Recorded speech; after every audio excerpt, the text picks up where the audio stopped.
Hello students, तो last video lecture में हम लोग कवर कर चुके हैं क्लास 11 केमिस्ट्री के chapter some basic concepts of chemistry का introduction along with matter and its classification. आज के वीडियो में हम लोग पढ़ने वाले हैं यूनिट्स के बारे में। किसके बारे में पढ़ने वाले हैं? यूनिट्स के बारे में। तो जल्दी से हेडिंग लगाइए कॉपी पर, यूनिट्स। तो हमें बात करना है यूनिट्स फॉर मेजरमेंट के बारे में। तो देखो बेटा, कोई भी फिजिकल क्वांटिटी होती है, एनी फिजिकल क्वांटिटी, किसी भी फिजिकल क्वांटिटी को हम रिप्रेजेंट कर सकते हैं as a product of numerical value and its unit in which it is being expressed. For example, मान लो आप लोग मार्केट गए हैं, आपको सब्जी लाने जाना है, ठीक है। सब्जी लाने अगर आपको जाना है, या मान लीजिए आप मार्केट में कोई कपड़ा खरीदने जा रहे हैं, आप कोई भी खरीदने जाते हैं, आप एक न्यूमेरिकल वैल्यू, जैसे मान लीजिए हम कपड़ा ही खरीदने गए हैं, हम उसे बोलेंगे कि भैया हमें 5 मीटर कपड़ा दे दो। हम क्या मांगेंगे उनसे? 5 metres of that cloth piece, है ना। आपको मीटर्स में कोई चीज़ चाहिए, इंचेस में चाहिए, वो आप उसको बताओगे ना, जिससे उस पर्सन को पता चले कि एक्चुअली आप लेने क्या आए हैं। सब्जी लेने जाएंगे, मान लीजिए आपको आलू खरीदने जाना है, तो आप उसको बताएंगे आपको कितनी चीज़ चाहिए। भैया मुझे 2 किलो आलू दे दो, या फिर इस तरह से आप बोलते हैं कि भैया मुझे 1 किलो प्याज दे दो। तो वो जो आप यूज़ कर रहे हैं 2 kgs, 1 kgs। अब देखो यहाँ पे क्या है, एक न्यूमेरिकल वैल्यू यूज हो रही है और एक क्या यूज हो रहा है? यूनिट। और ये पूरी चीज मिलाकर मास को रिप्रेजेंट कर रहा है। मास एक फिजिकल क्वांटिटी है और इसको रिप्रेजेंट करने के लिए हमें एक न्यूमेरिकल वैल्यू लगा और साथ में लगा एक यूनिट। सो ये चीज़ हमेशा याद रखिएगा दैट एनी फिजिकल क्वांटिटी, कोई भी फिजिकल क्वांटिटी, जैसे टेम्परेचर की हम लोग बात करें, टेम्परेचर कितना है? 25 डिग्री सेल्सियस। 25 डिग्री सेल्सियस, ये हमने किसकी बात की? टेम्परेचर की। टेम्परेचर क्या है? एक फिजिकल क्वांटिटी। फिजिकल क्वांटिटी को रिप्रेजेंट करने के लिए क्या लग रही है? एक न्यूमेरिकल वैल्यू और साथ में उसका यूनिट। या फिर आप बताएंगे द टेम्परेचर इज 273 केल्विन्स। 273 क्या हो गया? Numerical value. केल्विन क्या हो गया? यूनिट। तो यही चीज है दैट मेजरमेंट के समय यूनिट्स, क्या यूनिट्स हम लोग वहां पे यूज करेंगे? यूनिट्स फिजिकल क्वांटिटी को रिप्रेजेंट करते हैं। तो हमेशा याद रखिए that physical quantity is expressed as the product of the numerical value and the unit in which the physical quantity is being expressed. तो ये चीज आपको हमेशा से ही याद रखनी है। अभी जब हम बात कर रहे हैं यूनिट्स की, यूनिट्स रहेंगे हमारे पास 2 तरीके के। कौन कौन से? एक रहेंगे हमारे पास फंडामेंटल या फिर बेसिक यूनिट्स, दूसरे रहेंगे हमारे पास डिराइव्ड यूनिट। सबसे पहले हम लोग बात करते हैं फंडामेंटल या बेसिक यूनिट्स के बारे में। So these are those which can neither be derived from one another nor they can be further resolved into any other unit. Fundamental या फिर बेसिक, फंडामेंटल या फिर बेसिक वो यूनिट्स होते हैं जिन्हें किसी दूसरे यूनिट से डिराइव, जिन्हें किसी दूसरे यूनिट से बनाया नहीं जा सकता, जो अपने आप में फंडामेंटल है, जो अपने आप में बेसिक है, ना ही उनको किसी और यूनिट में रिजॉल्व किया जा सकता है। ध्यान से देखिए, फंडामेंटल या बेसिक यूनिट्स क्या हो गए? Those which can neither B derive from one another, जो कि एक दूसरे से डिराइव नहीं किए जा सकते हैं, nor they can be further resolve into any other unit, ना ही उनको किसी और यूनिट में रिजॉल्व किया जा सकता है। अब इसकी एग्जांपल्स आपके पास क्या होंगी? जो फंडामेंटल या बेसिक यूनिट्स हैं हमारे पास 7 तरह के रहते हैं। जैसे कि अभी हम लोग अगर बात करें फंडामेंटल यूनिट्स की, 7 फंडामेंटल यूनिट्स आर देयर। आपको ये चीज़ याद रखनी है, how many fundamental units are there? 7। कौन कौन से? नंबर 1 मास। मास हो गया, ना हम मास को किसी और से डिराइव कर सकते हैं, ना ही इसको रिजॉल्व कर सकते हैं, ये फंडामेंटल है। Length, time, temperature, current,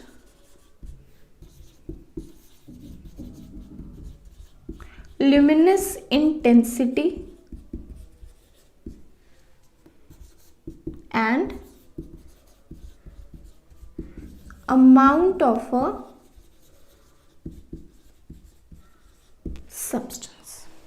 Mass, length, time, temperature, current, luminous intensity and amount of a substance, ये हमारे 7 फंडामेंटल यूनिट्स माने गए हैं. सबसे पहले आप इसे नोट कर लीजिए. इसके बाद यूनिट्स को हम लोग फर्दर किस तरह से एक्सप्रेस कर सकते हैं वो चीज़ डिस्कस करेंगे.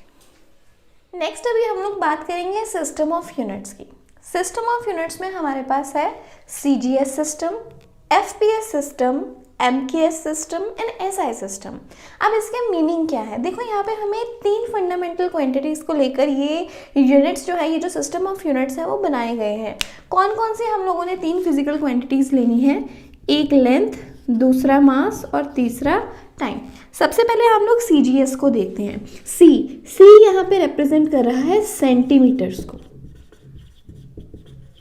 अगर लेंथ सेंटीमीटर्स में रिप्रेजेंट की जाए, मास रिप्रेजेंट किया जाए ग्राम्स में और टाइम सेकंड्स में, तो सेंटीमीटर्स, ग्राम, सेकंड, अगर इस तरह से क्वांटिटीज़ को रिप्रेजेंट किया जाता है तो उसे बोलते हैं हम लोग CGS सिस्टम. FPS में लेंथ रहेगी फुट में, मास रहेगा पाउंड में और टाइम रहेगा सेकंड्स में. Foot, pound, second. MKS में लेंथ रहेगी मीटर्स में. K is representing for mass, that is kilograms, and S seconds. यही जो MKS है यही हमारा स्टैंडर्ड इंटरनेशनल बन जाता है इन तीनों के लिए. स्टैंडर्ड इंटरनेशनल सिस्टम में भी जो लेंथ है that is in metres, mass in kilograms and time in seconds. तो इस तरह से ये जो CGS, FPS और MKS है ये हमारे सिस्टम ऑफ यूनिट्स हैं.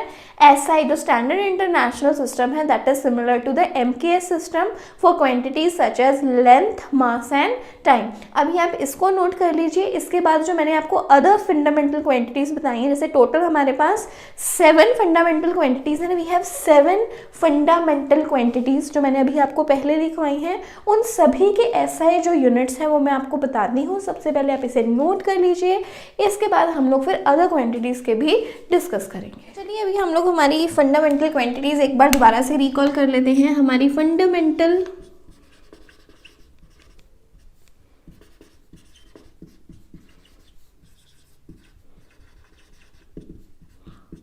क्वांटिटीज क्या है? नंबर 1 मास, length, time, temperature, electric current, luminous intensity,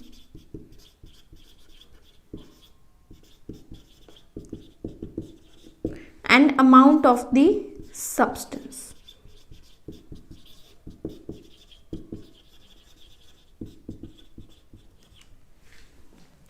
अब देखिए जो मास है, मास के अगर हम लोग SI सिस्टम में यूनिट्स देखें, अभी हमने डिस्कस किया है मास के लिए रहते हैं kilograms represented at small k small g kgs.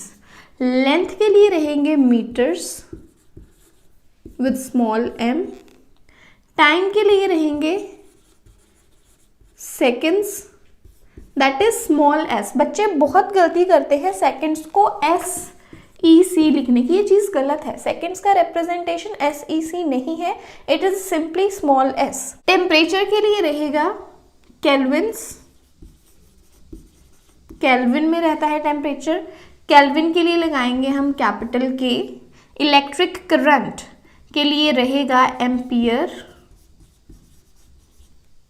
Ampere is capital A.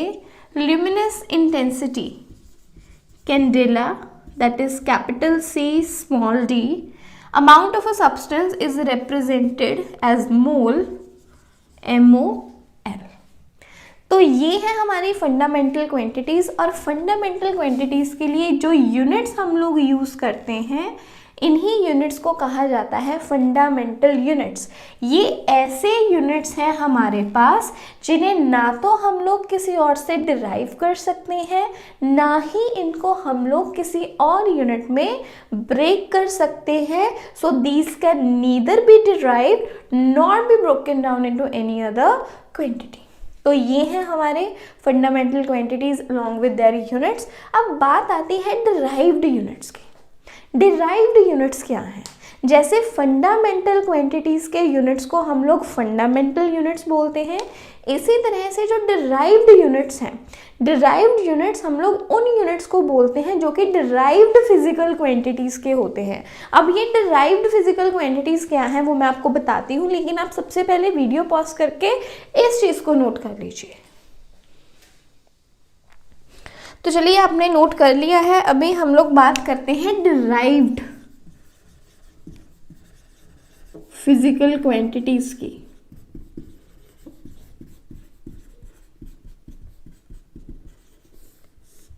Derived physical quantities ऐसी फिजिकल क्वांटिटीज होती हैं जो कि फंडामेंटल क्वांटिटीज से डिराइव की जाती है।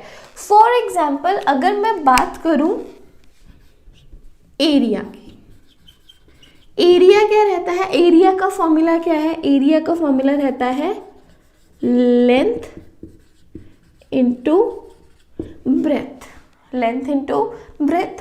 अब लेंथ के यूनिट्स क्या रहते हैं आपके पास? मीटर। जो ब्रेथ है, ब्रेथ भी एक तरह की लेंथ ही है, उसके यूनिट्स भी क्या रहते हैं? मीटर। तो एरिया के यूनिट्स क्या हो गए? Metre square. तो ये जो एरिया है, एरिया किससे बना है? लेंथ और ब्रेथ से। एरिया का फॉर्मूला क्या है? Length into breadth. मतलब इसके ये जो फॉर्मूला है, ये जो हमारी फिजिकल क्वांटिटी है एरिया, ये बेसिक या फंडामेंटल क्वांटिटी से बनी है और इसके यूनिट्स भी फर्दर इन्हीं क्वांटिटीज़ के यूनिट से बन रहे हैं। तो इसलिए ऐसी फिजिकल क्वांटिटी जो कि हमारे पास बेसिक या फंडामेंटल क्वांटिटी से बने, उसे हम लोग बोलते हैं डिराइव्ड फिजिकल क्वांटिटी। और डिराइव्ड फिजिकल क्वांटिटी के जो यूनिट्स होते हैं उन्हें कहा जाता है डिराइव्ड यूनिट्स। ऐसे ही कुछ एग्जाम्पल्स और करते हैं, जैसे कि इसी तरह से अगर हम लोग वॉल्यूम ले लें, वॉल्यूम क्या रहता है? Length into breadth into height. Length के यूनिट्स भी मीटर, ब्रेथ के भी मीटर, हाइट के भी मीटर्स, और वॉल्यूम के इस तरह से यूनिट्स क्या बन गए? Metre cube. तो वॉल्यूम का जो यूनिट है मीटर क्यूब, ये एक डिराइव्ड यूनिट है। इसी तरह से कुछ और ले लीजिए। अगर हम लोग यहाँ पे बात करते हैं डेंसिटी की, डेंसिटी का फॉर्मूला क्या रहता है? Mass upon volume. डेंसिटी का फॉर्मूला क्या रहता है? Mass upon volume. मास का एसआई यूनिट अभी हमने क्या बनाया? किलोग्राम्स। वॉल्यूम के क्या है? Metre cube. तो डेंसिटी का डिराइव्ड यूनिट क्या हो गया? किलोग्राम पर मीटर क्यूब। क्या हो गया ये? किलोग्राम पर मीटर क्यूब। इसी तरह से और भी बहुत सारी एग्जाम्पल्स हैं। सबसे पहले आप इसे नोट कर लीजिए, फिर और एग्जाम्पल्स भी कर लेते हैं। नोट कर लिया? अभी आगे बढ़ते हैं। तो चलिए, अभी हम लोग बात करते हैं वेलोसिटी। वेलोसिटी का फॉर्मूला क्या रहता है? Velocity is displacement upon time. Displace होना मीन्स किसी एक पॉइंट से किसी दूसरे पॉइंट तक जाना। एक पॉइंट से अगर हम लोग दूसरे पॉइंट तक जा रहे हैं तो ये तो एक तरह की लेंथ हो गई, लेंथ ही हो गई एक जगह से दूसरे जगह तक जाना। तो displacement is a kind of length जो कि मीटर्स में रहेगी, और टाइम के लिए क्या आ गया? सेकंड। तो वेलोसिटी के डिराइव्ड यूनिट्स क्या बन गए? मीटर पर सेकंड। जैसे भी आपको याद आ रहा होगा कि कभी भी हम लोग वेलोसिटी लिखते हैं तो उसके पीछे मीटर पर सेकंड लगाते हैं ना, तो वो जो मीटर पर सेकंड है वो उसका डिराइव्ड यूनिट है। इसी तरह से आप एक्सेलरेशन बना लीजिए। एक्सेलरेशन का फॉर्मूला क्या रहता है, change in velocity per unit time. अभी वेलोसिटी का हमारे पास क्या आ गया, मीटर पर सेकंड, मीटर पर सेकंड को ms पावर -1 पर सेकंड है ना, तो मतलब कि s की पावर क्या हो गई -1, ये लिख सकते हैं। टाइम के लिए क्या आ गया, सेकंड, तो क्या बन गया s पावर -1, ये 1 ऊपर जाके ये भी क्या बन गया -1, ये बन गया ms power -2 which means metre per second square. ये किसके यूनिट्स हो गए, एक्सेलरेशन के। तो ये है हमारे डिराइव्ड यूनिट्स, मतलब जो कि फंडामेंटल यूनिट्स से बन रहे हैं। Derived units are those which are basically derived from the fundamental और बेसिक यूनिट्स। क्योंकि अब देखो एक्सेलरेशन में वेलोसिटी यूज हुआ, लेकिन वेलोसिटी में displacement which is a kind of length, तो अल्टीमेटली यहाँ पे आया तो मीटर पर सेकंड। मीटर्स कहाँ से आया, हमारे फंडामेंटल यूनिट से। तो मतलब जिन्हें फंडामेंटल के फॉर्म में हम लोग ब्रेक कर सकते हैं, जो फंडामेंटल से बने हैं। इसी तरह से एक और एग्जाम्पल करेंगे, फोर्स। फोर्स का फॉर्मूला क्या रहता है, mass into acceleration. Force is mass into acceleration. अब देखो मास के तो हमें पता है यूनिट्स क्या होते हैं, मास के तो किलोग्राम्स में है, ये तो है फंडामेंटल, लेकिन एक्सेलरेशन फंडामेंटल नहीं है ना। एक्सेलरेशन का फॉर्मूला क्या रहता है, वेलोसिटी अपॉन टाइम। वेलोसिटी भी फंडामेंटल नहीं है, वेलोसिटी का फॉर्मूला क्या था, डिस्प्लेसमेंट अपॉन टाइम। तो ये सारा डिराइव करके हमारे पास एक्सेलरेशन का क्या आ गया था, मीटर पर सेकंड स्क्वायर।